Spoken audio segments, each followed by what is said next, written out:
Good evening, everyone. Hello, Michelle, Hello. Linda, Steve, Tim. We've got Matt.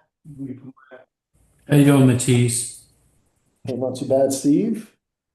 Good evening, good evening. Good evening. We've got Matthew running tonight's session. Matthew, I'm gonna make you host, boss. I'm gonna pin you, and I'm gonna make you host. Let me know if you can hear us, Matthew. Before we get started, Matthew mutes himself when he's free. Does anybody have any questions on anything? Has anyone gone through school? Any particular questions about anything? We're here answering Q&A before Matthew Um, presents. I Yep, go ahead, I do Michelle. have a question. I was waiting for I think his name was Joe. He's in the WhatsApp chat. But I was waiting to connect with him on additional funding. Um, Michael, maybe? Maybe, yes. You were for additional funding. Let me see. I'll send you what I'll do is I'll send the link in the chat for you to book directly on the schedule right now. Okay, perfect. And just to let you know, I'm gonna listen, but I'm gonna shut my camera off because I'm driving home from the gym. No, no worries. Hope you had a good Thank you. workout. I'll put Yes. the link. So if anyone wants to book a call with Michael for funding or hey, you need help with your credit repair or whatever the case may be, I'll put the link in the chat right now. And you can also save this. Or if you guys feel like you need to do a new onboarding, because we have changed our process and you want to get properly re-onboarded for anyone that's hasn't like and for anyone that was prior to 2026, I would definitely do another onboarding with Michael to learn the new process. And if you guys aren't on school, he'll onboard you. But here are both links. If you guys just want the funding and help with funding, I put the link here, and that's with Michael. He's also in your WhatsApp chat. But if you guys need help to get re-onboarded and just reorientated on our process, the link is right below as well.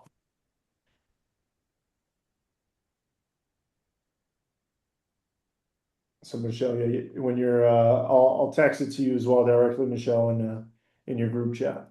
Thank you. No worries. Absolutely.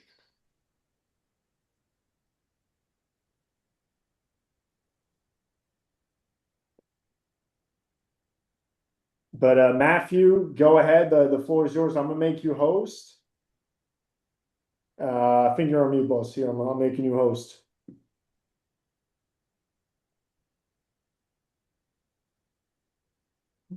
All right, I'm here.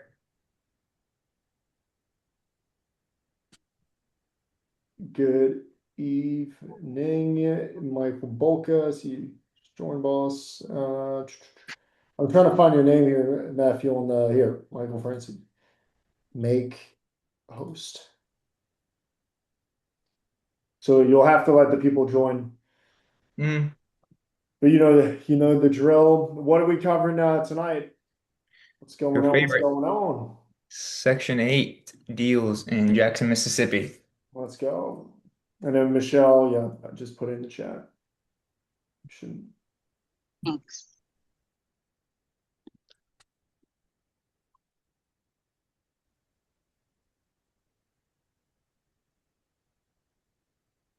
perfect.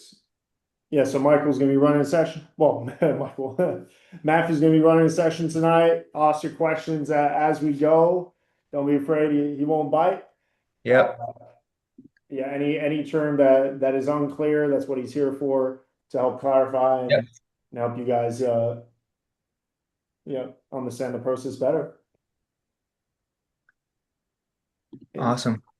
I'll take the floor. Well, appreciate the introduction, Matisse. Thank you. absolutely. Thank you guys so much for being here tonight. By the way, I love doing these sessions with you guys. Is actually look forward to it on a Wednesday night to be here with you guys. And I know a lot of you already know me. A lot of you are familiar with me. You may have done a couple deals with me. Steve, I know we're about to do a deal soon, coming up here soon. Hopefully, hopefully this one can get closed out. This one has just been stalling. But anyhow, for those of you that know me, I apologize for repeating myself. But for those of you who do not, my name is Matthew. I've been working with GWP for close to 7, 8 months now. It's almost been a full year. And love working for the company. I love what they're doing. I love the direction they're going and the vision that they have. And before I started working with General, by the way, I'm one of the underwriters here at the company, as well as the disposition agent working with you guys on the back side of the properties as well. And so before I started working with Generational Wealth, I've been doing a lot of my own fix and flips, a lot of my own rentals. Um, sorry, guys, my stuff is popping up on my screen. Oh no, I think we let all the note takers in. Oh well. Anyhow, before I started working with GWP, I was doing my own flips. I was doing rentals. So I still am buying rentals for myself, and have gone through a vast array of different strategies, anywhere from creative financing strategies like creative subject to or seller financing.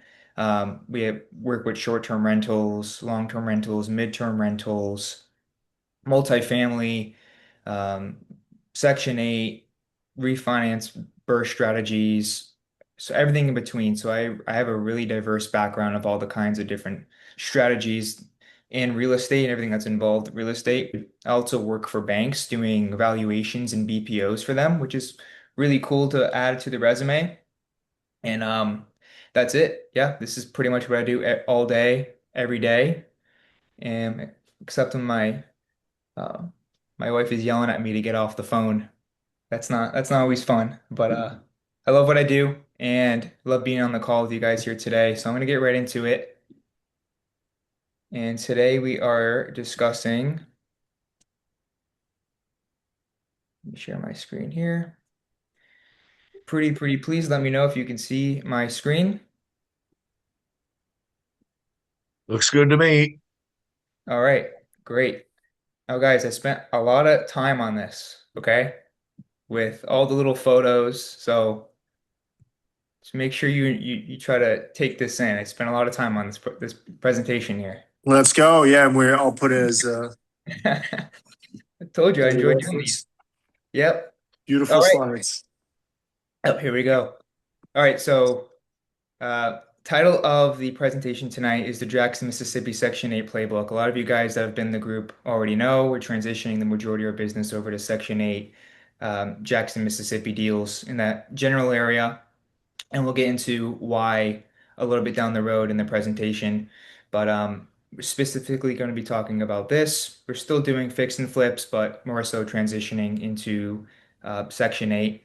And again, I'm going to get into the reasons why, into the reasons why we invest in that particular market, the benefits of doing Section 8 particularly, with regard with rental strategy, because obviously we could just rent it out to a normal tenant. So I'll discuss why Section 8 specifically is going to be important. And so let's get into it. So the outline, market overview. I'm going to get into the Jackson market a little bit more, why Section 8 works in Jackson, our buy box, and what we believe to be an ideal buy box. Real numbers, I'm going to go through a deal that I'm actually underwriting right now that I'm still negotiating. Some risks and how we mitigate them. And then at the end, I'm going to try and leave some time for some question and answer. All right. And if you guys have any, I don't like talking so much. If you guys have any questions, please feel free to ask during that point in time, during the whatever time you guys want. If you guys have a question on like the next slide, just feel free to interrupt me. No problem with that. And ask your question. All right. Good deal. Okay, Jackson market overview, and that's actually a photo of the of Jackson. So I have some photos of the actual cities, aren't just all AI generated. Okay, Population and economic profile. Um, so many of you already know who have deals in this area. Jackson is very heavy in workforce housing, and a lot of these different employment areas are going to come from healthcare, government, manufacturing, logistics, retail slash service. Majority is going to be healthcare and government, and average household incomes are going to be in between the 28 to $45,000 range, and that income range naturally pushes towards voucher assistance programs because when you apply for Section 8, that's what they're looking for. They're looking for what your income is, and you have to meet a certain threshold. And just as strict Section 8 is with landlords, very similar to tenants as well, with regard to their credentials and who they're providing vouchers to. So they have to meet certain thresholds as well as we have to meet certain thresholds when it comes to our properties. So here's the problem, right? For every problem, there's a solution. And we found in this area, there's a big, big, big housing supply problem. And so Jackson has a large number because it's fairly an older market, I would say, of housing stock. A lot of the properties have a lot of deferred maintenance over the years. There's a lot of institutional buyers that come in and buy a lot of these properties up since they are very cheap. And you'll find that most of these institutional buyers don't really care about the properties. And they kind of just leave them. They don't really do any kind of maintenance work. They just let them kind of fizzle out, and you'll see a lot of deferred maintenance on these properties, which is is very common just in an institutional buyer standpoint. But a lot of investors are just not really as present as most landlords should be. And so there's a big supply problem when it comes to that because obviously tenants are going to want homes that are nice, not, and they're going to want speedy response times when it comes to maintenance issues in the house, and they kind of want more of an active landlord and somebody who's going to actually consider them in the home that they're living in. And so majority of these properties actually were built between the 50s and the 80s. I can get into the history of Jackson in a different time, but I'm not going to now. But it's a pretty interesting history. Scott, And Scott, come here. oh, it's Jim. And so because of these reasons, it creates a big supply problem for houses in the area. And Matisse, remind me how many vouchers there are right now Yeah, just in so the. there's 5,000 vouchers that currently given already, and 5,000 waiting on the people waiting on the wait list. And typically these single mom of 3 kids, that's the most typical Section 8 tenant in this market. Yeah. So huge demand for housing, and we're coming into this market and supplying and meeting that demand, which is great because we're never going to have a problem with overbuying in this market. Till a certain point. But as of now, there's a lot of vouchers and there's a lot of demand that we need to meet. And so the idea is if we can get into these properties, renovate them correctly, renovate and also meet Section 8 standards, which we'll get into, and then provide just a nice place that somebody can live and raise a family or even house a nice family in. Essentially, providing safe housing for people as well. All right, so the main acquisition ranges, I don't know why I put 60, but most of the time actually we're buying these properties at even 20, 30 grand most times. So I apologize for putting it. Maybe that was the refinance value I was putting in. But usually we're buying these properties at a very, very steep discount, anywhere from 20 to maybe $40,000, sometimes a little bit more depending upon the areas, because different areas and zip codes are going to have different price ranges. But we're buying these properties for very, very cheap, again, because a lot of them are distressed. A lot of them are institutional buyers or even landlords that are just tired and they don't want to deal with them anymore and they haven't been taking care of them the way they should. And So the range for these properties are between just market value 60 to $120,000, which is the national average is about over $250,000. So that kind of gives you a picture of these price points in this market. And so fun fact, Mississippi is actually one of the lowest cost of living in the United States. It's Mississippi, Arkansas, and then I believe Oklahoma. And so Mississippi is up there for sure, which is why it's optimal to live there. It's very affordable. Okay, why Section 8 works in Jackson. So we went over the demand, but most of these tenants are utilizing the Section 8 rent again because of the income. They need to afford a place to live, and these government programs are essentially cutting a piece of the rent towards them. Well, not towards them, towards the landlord that's providing the housing. So the typical structure is outlined right here. So sometimes a tenant will actually put up a portion. Sometimes Section 8 will actually cover it all. Most of the time, the tenant's still putting up a portion. So they do have some skin in the game still, which is what essentially these housing authorities want to do. They still want to have the tenant put up a small portion, so at least they have some skin in the game in a sense. Um, so portion will put up any tenant will put up anywhere from $150 to $400, while the housing authority will put up about $900 to $1,200, just depending upon the rent, of course. But it's usually about, I don't know, what is that, 10% around there? 10%, maybe 5% of the rent. And we say most people, when they say Section 8, they'll say guaranteed rent. Sometimes they won't even use the term Section 8, they'll just say guaranteed rent. And the reason they say that is because the government's not going to miss a payment. Obviously, they're going to make sure that they're paying the landlord on time. And if the tenant doesn't put up their portion, then actually they'll lose their voucher and they won't be able to apply for Section 8 for a while after that if they don't put up their portion. Uh, so, like I said, that landlords have to meet certain requirements. Of course, tenants have to do their part as well and do what they have to do to keep that voucher. Hey, Matt, I have a question. Yes.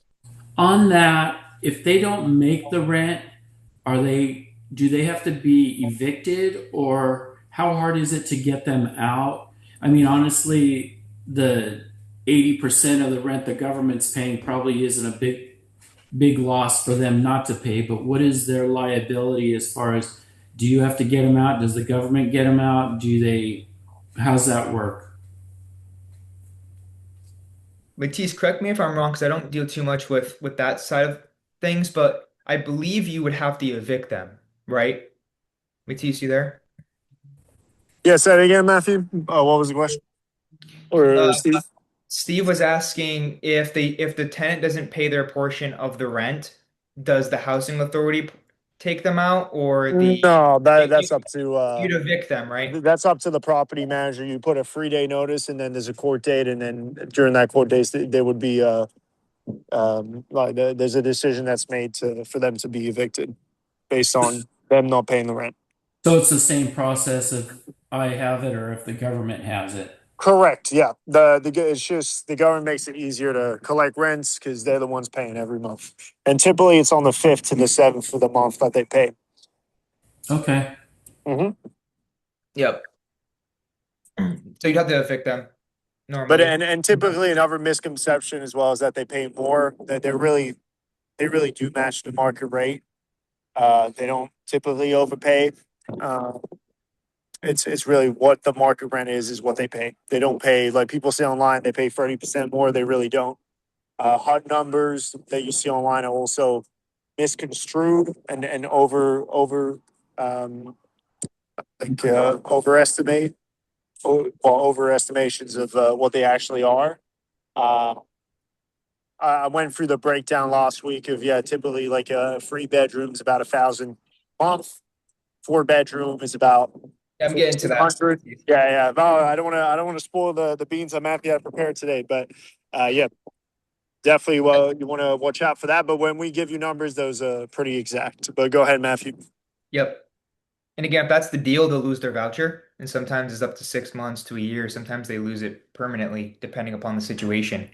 So the tenants definitely want to make sure that they're paying their rent.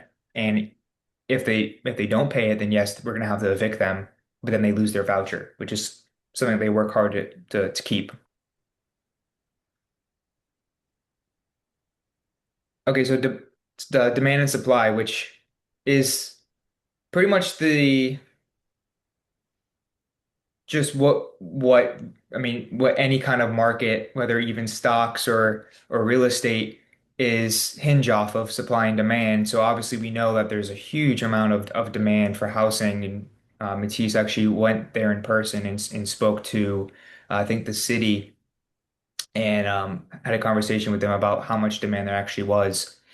Um, so a lot of um, most landlords avoid the program, and a lot of landlords have a lot of misconceptions about Section 8 rent and or just Section 8 in general.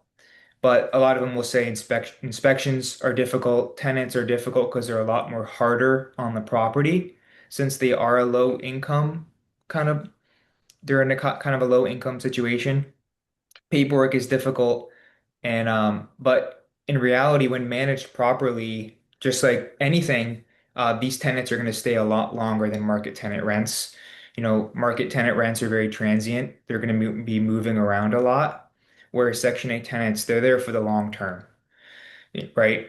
So in addition to the 5,000 that are in need of housing, there's a lot of tenants as well that are living in properties that may not be the best for them, just like I mentioned in the beginning of this presentation, that are looking for places to live where the landlord will actually take care of the property and take care of them.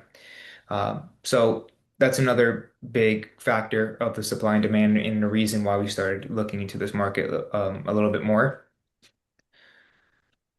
Okay, so let me speak briefly about our buy box. I know I mentioned this a little bit last time on the call I had with you guys, and I'm sure we talk about our buy box a lot. It's gonna vary slightly from underwriter to underwriter, but not by much. It's gonna be very, very specific. So obviously our main target is going to be single family homes. There's not a whole lot of condos or townhomes or not or even a whole lot of multifamily. It's mainly single family housing stock, and obviously these kinds of properties are going to be attracting um, families, Section 8 families and renters more specifically. Here's a little breakdown of our buy box. So the ideal configurations that we're looking for when we're looking for these properties is 3 bedroom, 1 bathroom. Sometimes it can even be a 4 bedroom, 1 bathroom. If it does have a 1 bedroom, we probably don't want to go above or sorry, if it has 1 bathroom, we probably don't want to go above 4 bedroom because usually Section 8 code is that for every 4 bedrooms, sometimes even 3 bedrooms, but for most it's 4 bedroom to 1 bathroom ratio. So anything above four bedrooms for 1 bath is not going to fly. It's not going to meet code. And then, so obviously 3 bedroom, 2 bath is going to be the most optimal. And then the higher the bed count goes, the higher the rent. These Section 8 vouchers or the government officials are willing to pay. And these are going to be matching in a voucher demand. So uh, most cities that are the vouchers will be based upon the zip code most times, and they're kind of hard to track because they're always changing. But usually they're going to have the zip code, it's going to have the bed count, and then it's going to have the price as to um, what Section 8 is offering. So it'll be like a three zip code 39202, 3 bedroom, 1 bath, 1,000 rent. And then another zip code, 3 bath, 3 bedroom, 1 bath, and that might be a different rent. So it's just going to be dependent upon where the zip code is. And I know we focus upon a certain amount of certain zip codes, but what's going to be most important is the bedroom count. Okay. Is there a website that we could look that up somewhere? Um, There is, it's not accurate though. It's strange. It's you can look it up because of course it's on their website, but it's always changing. That's the thing. They constantly change it. We stick to certain numbers. So I'll show you. I'll just pop over to the next slide. Here's usually where we target, and I think we focus upon four or five different zip codes. But this is usually what we're seeing. Um, for a two bedroom, we don't try to focus on two bedrooms that much, but sometimes we'll come across them. They're going to be offering within this range, anywhere from 800 to 900. Three bedroom, about 1,000 to 1,250. Four bedroom, 1,200 to 1,300. And then five bedroom, and then it just goes up. But usually we're seeing four bedroom, five bedroom max. Nothing really higher. And so what we've been utilizing and what I've been utilizing specifically is our realtors, a lot of realtors who have a lot of knowledge and presence in the market. And they have relationships with the city, so we've been speaking to them about what they believe based upon the finishes that we put in the properties, what they believe would be closest to what a Section 8 voucher would charge. But usually it's going to be in between these. I mean, we try to stay conservative with this. Sometimes they'll charge more. HUD will give them more, but most of the time it's going to be in this ballpark. Size, usually we're seeing 950 square feet to 1,500. Again, large enough for families, but still very affordable to purchase and renovate because obviously the higher square footage you get, the more the renovation is going to be. And there's kind of like a dip in diminishing returns with the more square footage because you think the more square footage is better and you could fit more bedrooms in there, which is true. But if you have a 2,000 square foot house with only three bedrooms, then you're stuck paying your tenant is stuck paying the voucher rent for a 2,000 square foot house that you now have to maintain and do renovations on. If that makes sense, I hope that makes sense. So that's why we try to target that around that size so we can keep renovations down, but then we can still try to fit three, four bedrooms in the square footage of the house. Sometimes we'll even try to add bedrooms, um, which is very common of what we'll do, just because again, HUD pays based upon per bedroom.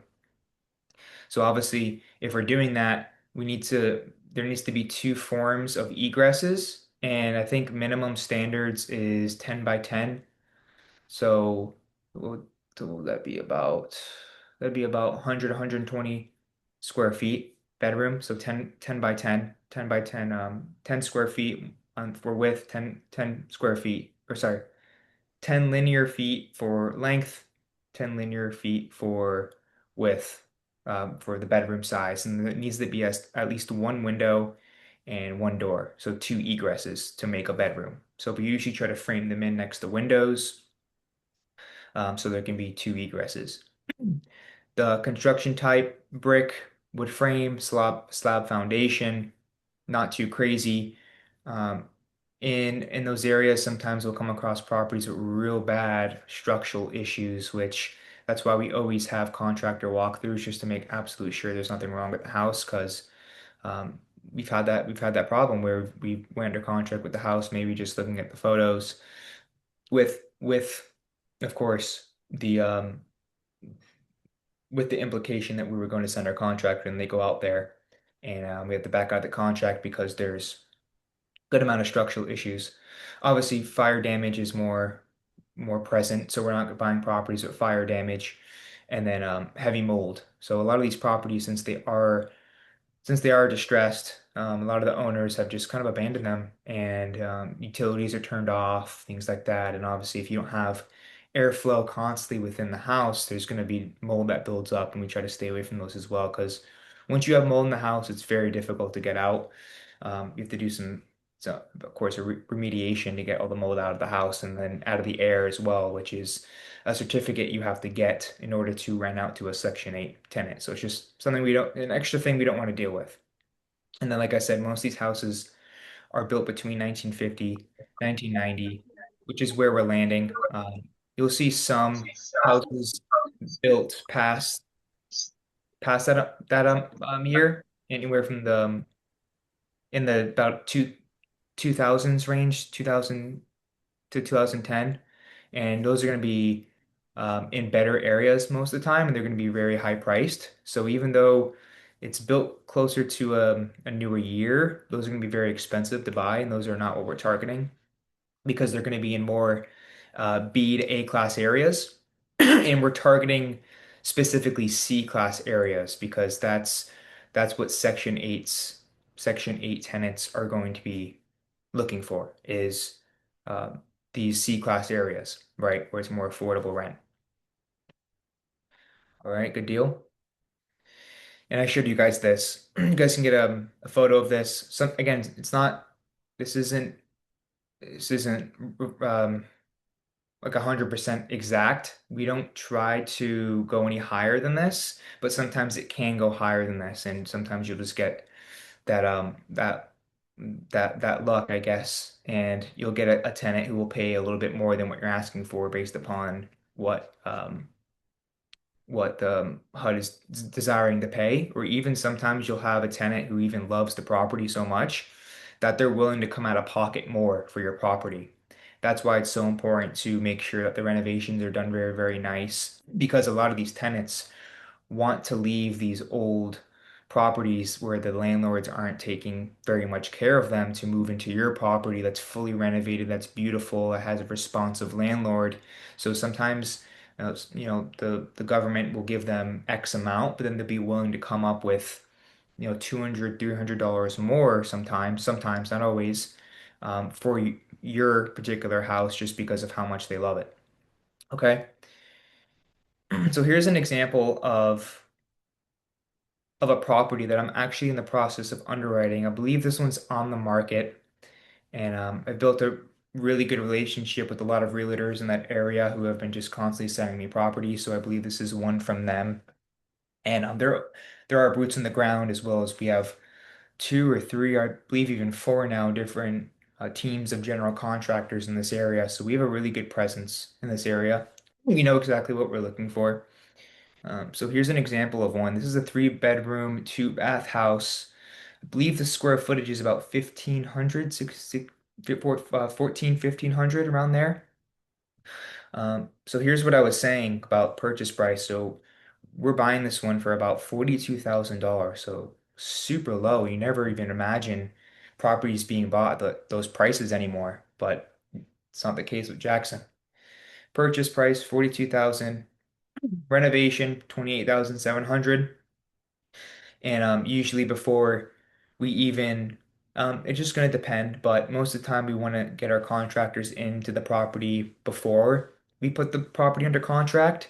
If we know it's going to be a deal that's going to sell very, very quickly, we'll put the property under contract with about a 5 to 7 day inspection period, and then we'll have our contractor go in. But just based upon these numbers here, your total investment is going to be 65,700.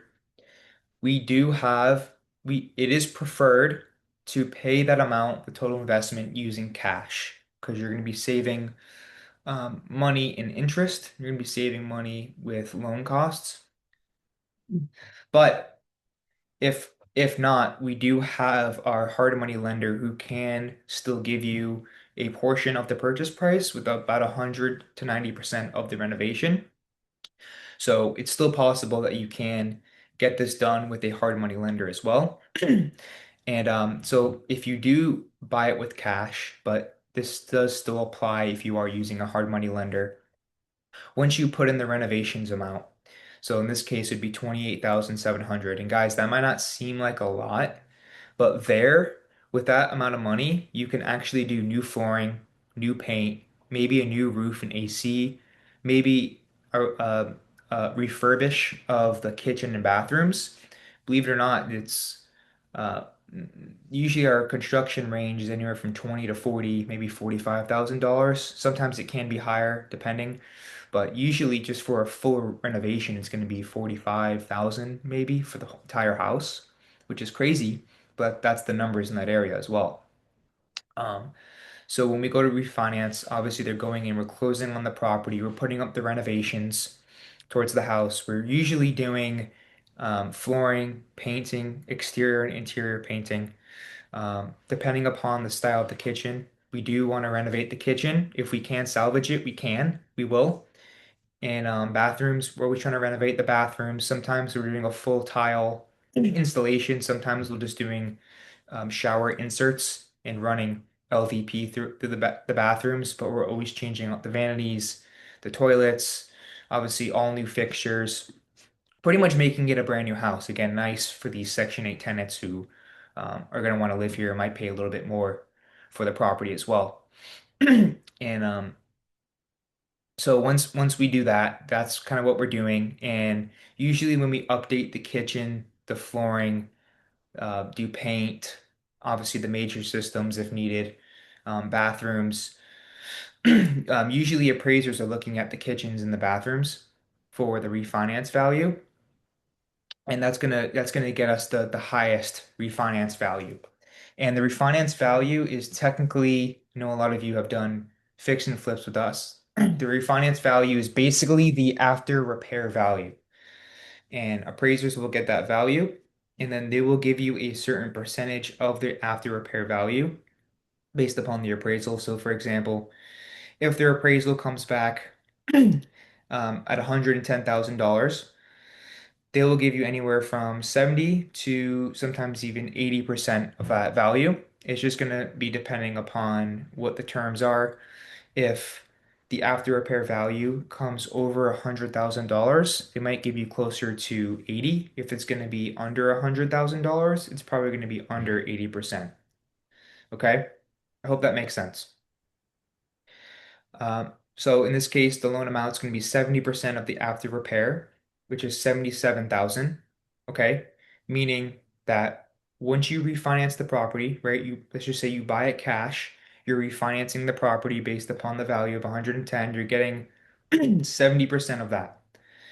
So once you do that, the bank, since they're giving you 70% and you've only put up 65,700, that means you're going to get money back in your pocket. I know I'm not calculating closing costs here, but I'm just doing that for the sake of the presentation. You're going to get cash back, okay? Once you refinance the property because your loan amount is higher than what you've spent for just a total investment from the purchase and the renovation. So a lot of these times, most of the times with these properties, you're actually getting paid to refinance, which is crazy to think about. That's just called the burst strategy. Not as super common anymore, but in Jackson, Mississippi, it's very, very common because of how low these prices are and how much value you can add to these properties for such a small amount. Okay, so you refinance, you're making $11,300 just when you refinance the property. And usually the turnaround time for these properties are anywhere from 1 to 2 months, depending upon the scope of work. And then let's just say because it is a 3 bedroom, 2 bathroom, the market rent or the Section 8 voucher will only pay $1,100, so $1,100. We always account for these five things here: vacancy, taxes, insurance, management, maintenance. Okay. These are going to be your operating expenses. Okay. So, um, vacancy, we usually do 5% of the market rent. We like to factor that in just in case the tenant does need to vacate, or God forbid, we do need to evict the tenant for not paying. And that would be considered bad debt, which we'd still want to account 5%, but usually we can get these tenants out if they don't pay within a month or so. So they're out right away, and then we just remarket the property. So we want to account for vacancy, about 5% of the market rent. Taxes, it's just going to be based upon the assessed value. It's going to change. Insurance, that's about 1,100 for the year as well. We're just typical landlord and property insurance. Management, 10% of the rent, then maintenance, 5% of the rent. And the difference between management and maintenance is management is a property manager managing the property, right? So they are filling it with the tenant, they're boots on the ground, They're making sure that the tenant is taking care of the property. They're going out for service requests as well. Okay, so that's our property manager. We're paying them 10%. Maintenance is 5%, and that's going to be the money that goes towards the service requests, such as could be anywhere from changing out an AC to fixing a leaky faucet. This is something we want to account for every month, okay? And if you don't spend it, then you get to pocket it. But we like to account for it. So the net operating income before debt service is going to be about $733.08 monthly, which is great.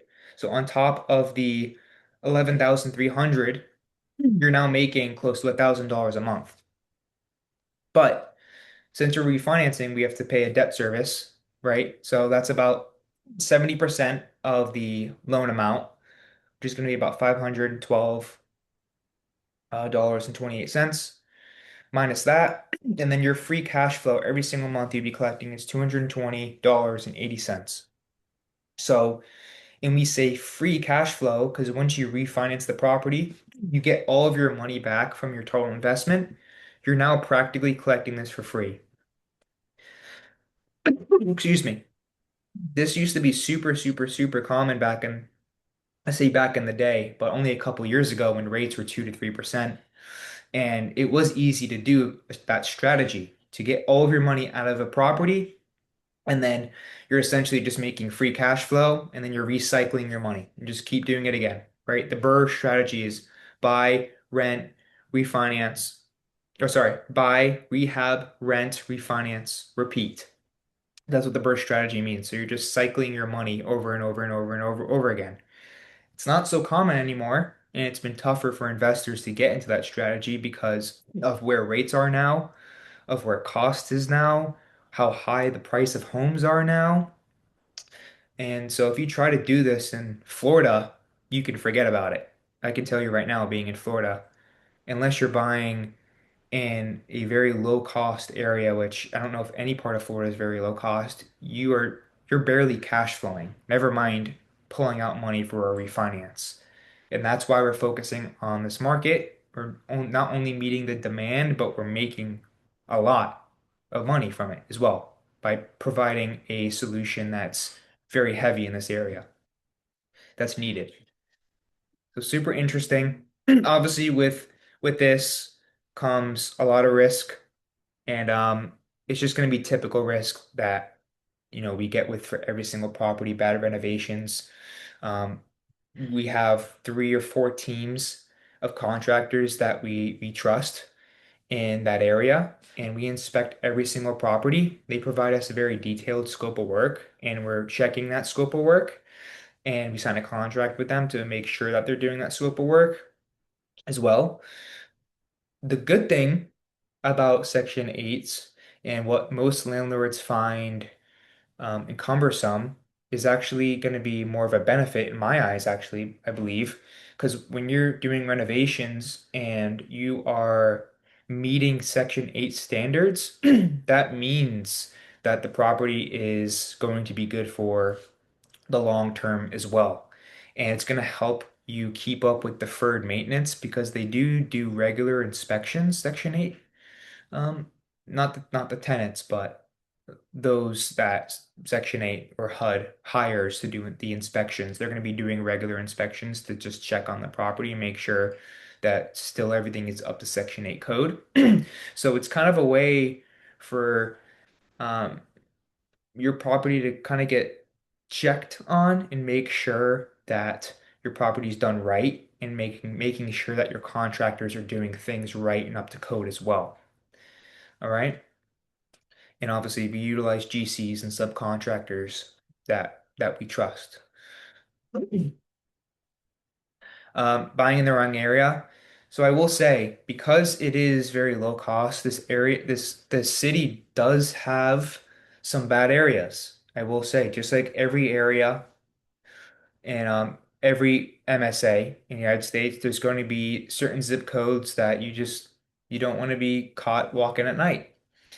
And so there are certain areas that we obviously do not buy in. And it's usually going to be the areas where there's very, very high crime. A lot of homes have been abandoned in the area. There's a lot of distressed properties in the area. There's a lot of shootings at times. So these are areas that we do not want to be in. And that's why we do focus on specific zip codes. In submarkets, we trust realtors in the area who send us in the right direction and tell us, hey, that's not an area that you want to buy in, or that is an area you want to buy in, but just also our local expertise of the area. We just try to stay away from obviously bad areas because they cause a lot of problems, and you're not going to get your rental filled if it is in a bad area. And we've gone through all this work and pretty much for nothing. So it's very, very, very, very specific zip codes we want to buy in to ensure that that doesn't happen. Overpaying. I love this photo over here. $25 for one coffee. Very true right now, huh?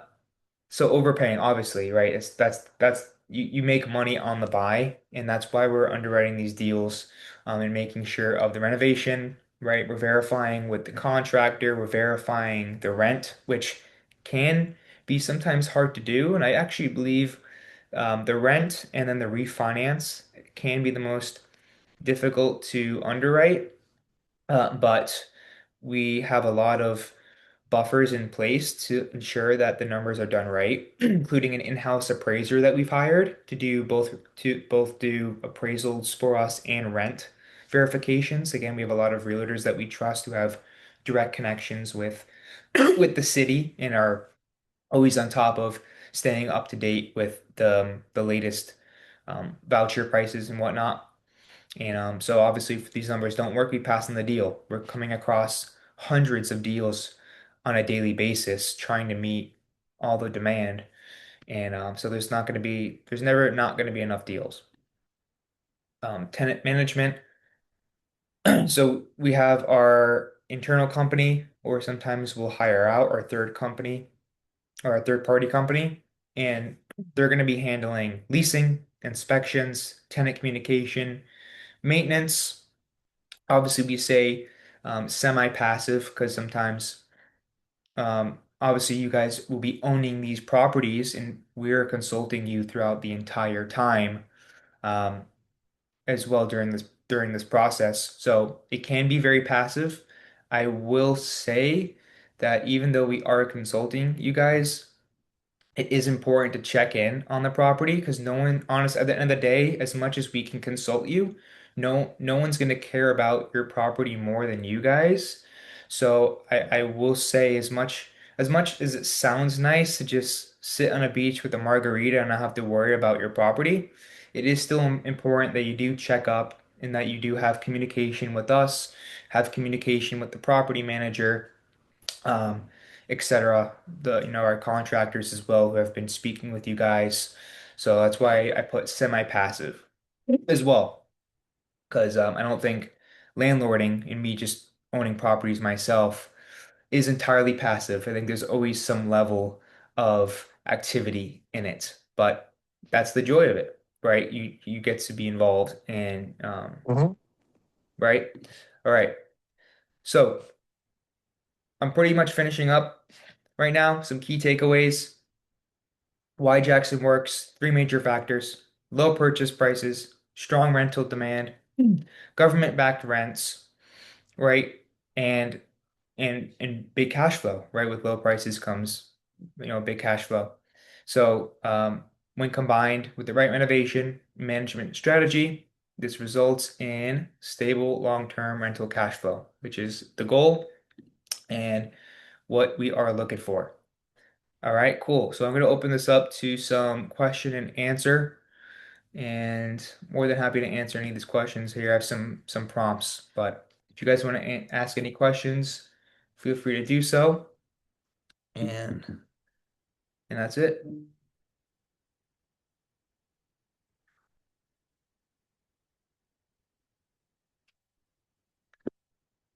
Oh man, you guys falling asleep on me again.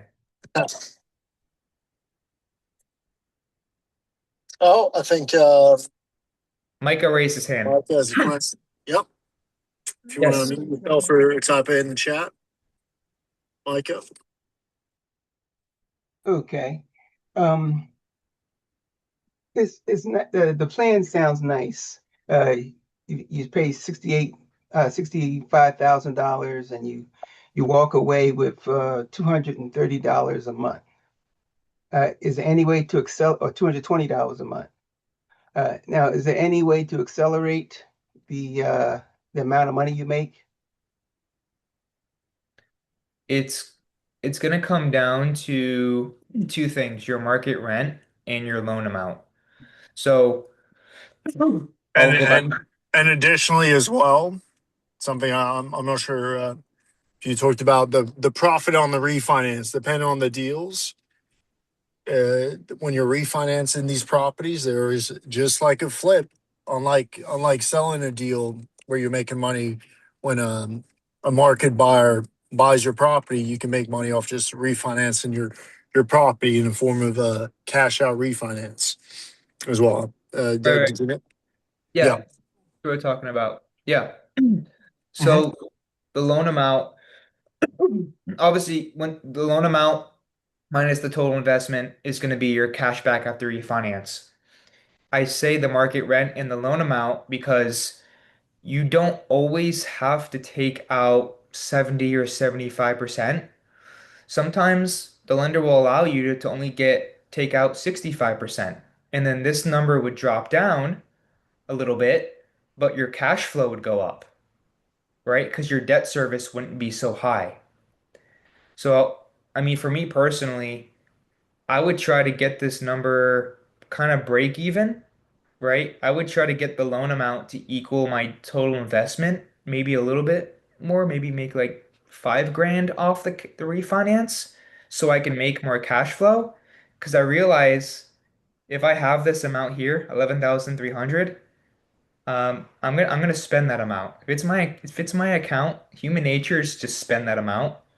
But it's weird if you're getting it monthly, if you're getting more monthly, you tend you're getting it every month. So it's not like getting it all at once. So for me, I personally like breaking even on this amount and then getting more in cash flow. But that's why I say it's going to depend on the loan amount because you don't have to exactly take out 70% of the refinance value. You can do 65%, you can do 60% because it's going to change this debt service number here. The less you take out in a loan, the less your debt service is going to be, the more your cash flow is going to be. Does that make Okay. sense? Yeah, debt service is like a cap number. Yeah, the debt service is the amount you're paying towards the loan every month, including principal Okay. and interest. Okay. And if I decide just to outright sell the building to somebody else, like flip the building out, Hmm. would that cause more income? If you were to sell it, Yes. yeah, I mean, we buy these deep enough, you could sell it, and I could do a fix and flip, or sometimes our investors, what they'll do is they'll buy properties like this, they'll fix it up, they'll have this total investment, and then they'll just sell it to one of our investors within the company who want a turnkey rental, so they don't have to do work. So you can do that. You can just sell it off. You don't have to keep it. Okay. Well, would you be able to work the numbers for a turnkey? Would it be the same as this or higher? Turnkey is less profit. We have ways of having doing turnkey deals where you get reimbursed whatever the down payment is. Um, eh, yeah, if you want to explain, Matthew, like we can do future sessions on turnkey deals alone. But go ahead, Mhm. Matthew. Yeah, so for that strategy, if you want a turnkey deal, um, if you're talking about the reimbursement, Matisse, I think you should try to explain that as well, because I have it in my mind, but I just don't want to confuse them. I feel like you mention it, you say it better than I do.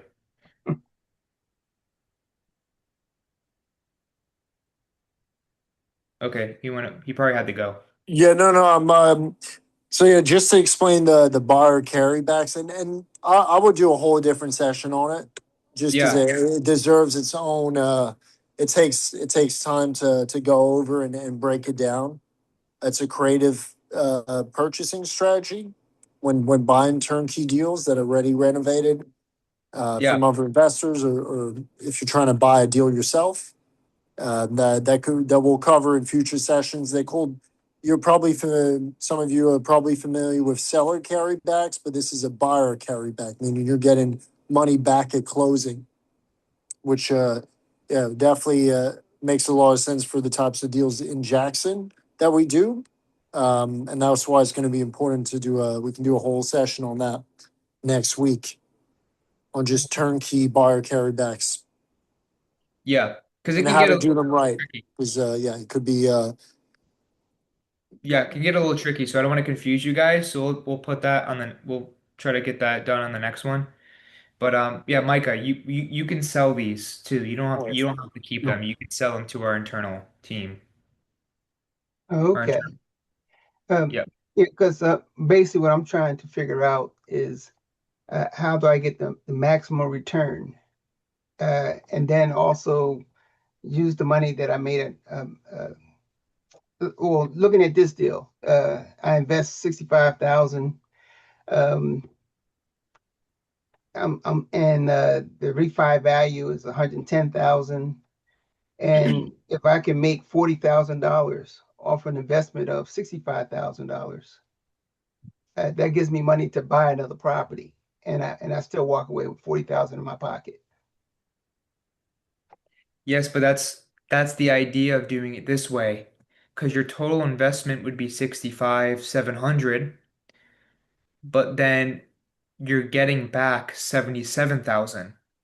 So you're getting your $65,000 back, plus you're Mhm. making an additional 11,300 because you're refinancing the property. Oh, okay. And then I still have a cash flow of 220.80. Is that what you're Yes. saying? Or Yep, okay.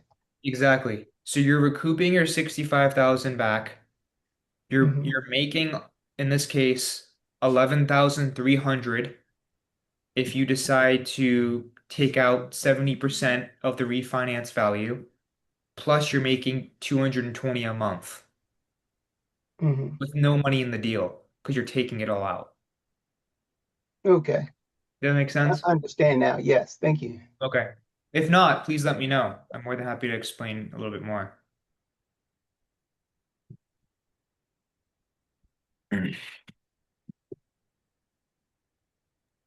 Can you explain a little bit more? Because that doesn't make sense to me. If Yes, I the will. resale, the value is 110 and we have 65 in, and we do a loan for 77, we're not getting our 65 back. We're only getting 11.3 back because we still have that loan for 77, right? Or no? No, so okay, so I'll walk through it again. I don't need you to walk through the top part, just the, like Just if this we, part. yeah, Right. Okay. because So we're let's into it for 65 and the refinance value is 110. okay, so let's say you pay cash for this property, Okay. right? Purchase renovation, it's going to equal $65,700, right? Mm-hmm. The appraisal comes in at 110. So after you put up the renovation, the appraisal comes back at $110,000. The lender is only going to give you 70% of that amount. That's $77,000, right? So they're paying you back $77,000 so they can start charging you interest on their money. That's how the lender's making money. You're making money by them paying you the $77,000. So they're paying you your total investment. So you have that money back. Okay, got it. Yep. Once you Got it. refund, you got it Thank now? you. Yeah, Make thank sense? you. I do have another question. The management 10%, Yes. is that the fee for you guys managing the property? Or is there an additional fee for that? That's full-fledged property Yeah. management. So Okay. here's everything that's included in property management. Okay, thank you. Yep. No fee for tenant placement. It's purely off the rents collected. I have a question. Yes, sir. It's Philip. Hey, yes, I heard you mentioning earlier about the different teams that y'all have in the different markets. I'm getting to the point where I'm gonna start trying to find properties and bring them to you guys and saying, hey, does this fit the bill for what you guys would fix and flip? And I want to make sure that I'm not looking for properties in an area where you guys don't have a construction team, or does it work like that? Do you only have construction teams in certain areas, or is that a limitation at all? So we buy right now for a big portion of our businesses. We buy a lot of deals in Jackson just because we're trying to maximize and by buying just in one area, we're bringing all the prices up. And we're really just controlling the market for all our investors currently on these deals. So it's bringing all of your guys' property values up that do have that are holding properties over time. But yeah, no, Jackson, typically North Jackson and South Jackson is where we're working in certain zip codes. Philip, Matthew could send you the buy box, and yeah, you're definitely welcome to send us any deal to look at. We'll have a look, or a member of the team will for sure.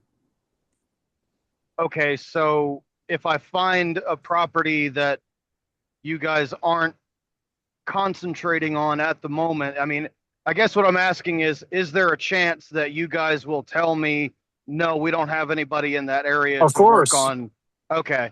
Yeah, Okay, yeah, so no, we need to know the address first. Like, I mean, if it's outside of Jackson, it's going to be a no. But if it's in Jackson that's a deal, the numbers make sense. Yeah, we could buy it ourselves, or we could have someone else within the GWP community buy it, as long as it goes through the inspection period and we know that there's no issues with the property, no foundation issues, no mold issues, no fire damage, and we know the exact rehab quote from our GC that walks the property and tells us exactly how much it's going to cost to rehab it, and we know from the appraiser what it's going to be worth as well. As long as we have those variables in place, then it's a good deal. okay, I feel like I'm misunderstanding something. Are you saying you're only buying properties in Jackson? No, Hello? no. We're because right now we're talking about Jackson specifically. Like I was talking about Jackson specifically, and this call was about Jackson.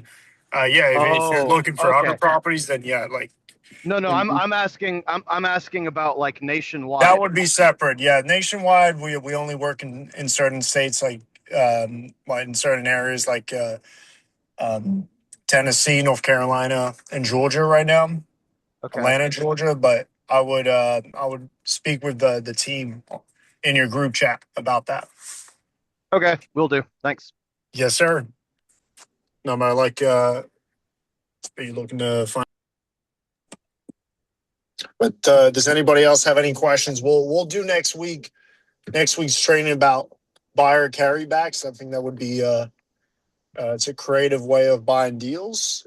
It'll be definitely interesting to go over. But does anybody have any questions? Matthew, thank you very much for the presentation. If you could put that, send that to me, and we'll put that in the chat so people can have a look at it. Make sure I didn't miss any comments. Yep. Any comments? Leave it in the chat or unmute yourselves. We're here to answer them. I know I see a lot of note taker comments, but we got about 50. All right. Well, thank you guys so much. Thank you, for being Matthew. with us today. The great Matthew. Thank you, Thank you, sir. Matthew. Thank you, everyone, for who showed up tonight. Thanks for putting in the work and involving yourself in learning more. And any questions about your guys' deal specifically, we're here for you in your private group chats. And see you all next week. I have a question for Matthew. Oh, How can I get on a call with you? What was that? How can I get on a call with you? Just do you have my number? I can send you my number. I don't have your number. This is my first time seeing you. Let me put my cell number in the chat. Matthew being your guys' WhatsApp chat. He's also on school. So just tag Matthew on Oh, school. okay. Okay. Just tag him on school, or he'll put his number here in the chat and we'll go from there. Okay. Thanks, guys. No I'll worries. put my number in the chat for you. Let me know if you can see it. Yep, I can. All right. There you go. Feel free to call me anytime. Thanks, Matt. Thanks, Matisse. Thanks, No guys. worries. Yeah. Yep. Steven. Thanks a lot. See you Have a good night, everybody. Have a good night. Taylor, Frank. Good evening. Matisse, are we And- gonna do a call now? Yes, sir. We can have a chat later, Rick, or now, whenever works. Yep. Let me know when you're free. Okay, guys, have Absolutely. a nice evening. You as well, Frank. Good Take it evening, easy. both. Yeah. All right. Everybody else, good night. See you all in the next session. Is that happy?